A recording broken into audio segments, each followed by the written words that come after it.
Good afternoon, guys. Today's video I'm going to be talking about what I'm going to sow in July. And this time of year my vegetable beds are actually really full and there's not really any room for anything, but over the next 4-6 weeks a lot of the stuff that's in there now is going to be harvested. So it's really important to start thinking now about what to sow in July.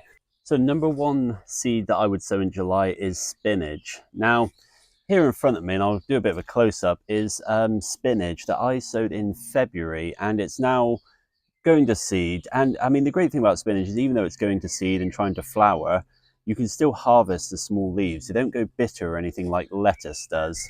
But unfortunately, the leaves are getting smaller and smaller, and July is a good time to be sowing spinach.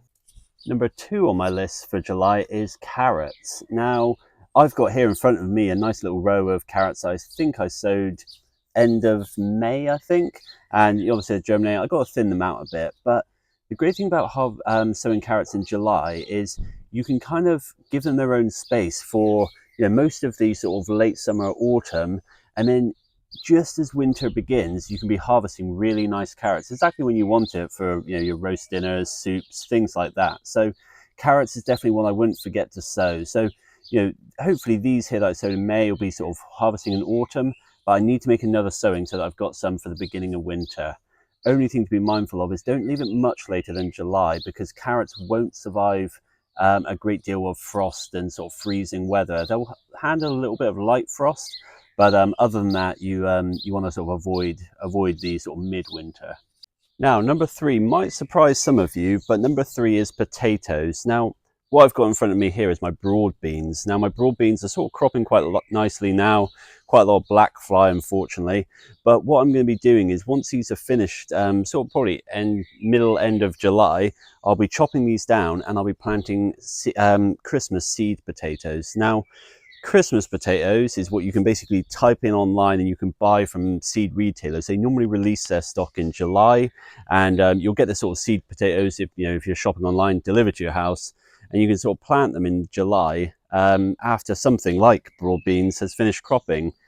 Great thing about this is that, again, a bit like the carrots, you get your potatoes at the time of year when fresh potatoes are great.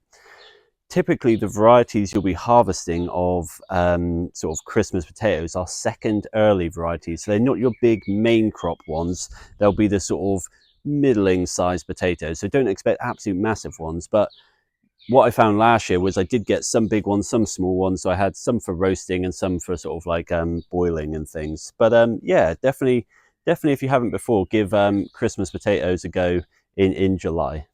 Now, my fourth vegetable is actually basically a group of vegetables, and that is salads. So what I've got in front of me here is a massive rocket which has gone to seed. And the great thing with rocket is if you just pinch out the tips of the rocket, these are actually still quite nice to eat. However, a lot of the stems are very sort of thick, and it's very kind of, not very pleasant to eat sort of thing. But if you're careful with your harvesting and harvest out the tips, you can keep rocket going for a while. But here it's totally overgrown, so we're pulling this up and I'll be doing a sort of succession sowing of my sort of salads. So that'll be rocket, lettuce, obviously spinach, and a few other things as well. One other thing to mention before I forget is spring onions. Spring onions are sort of something I always eat in salads, and I have got one here which maybe I'll pull up a bunch of spring onions, which are lovely in salads. And again, it's another option you've got in July to sow now. These grow quite quickly, so they do very well in July. So my fifth crop I would definitely be sowing in July, and it's probably your last opportunity, is sort of your dwarf French beans. Now, here in front of me, I've got my onions, which are starting to bulk up now and things, and hopefully I'll be harvesting them maybe end of July. But what I've done is, in between the onions, I planted my dwarf French beans, and I sowed these from seed in June, admittedly, but I do think if you were to think about sowing them now, maybe early July, with sort of our, autumns not being as cold as they probably used to be, definitely something I think you can get away with. So yeah, do this. And the great thing about that is kind of what I'm doing here, which is interplanting. So while these onions are sort of finishing off, I can get the broad beans in. The broad beans roots will start sort of getting into the ground, sort of getting established. And then when the onions come out, the broad beans will kind of explode and sort of romp away. So I hope you like that sort of short video on what to sow in July. There's quite a lot of options still, but time is running short to be sowing. A lot of vegetable crops need quite a long portion of the summer and some of the autumn to get growing and established. But the ones I mentioned in this video are, is an ideal time to be sowing in July.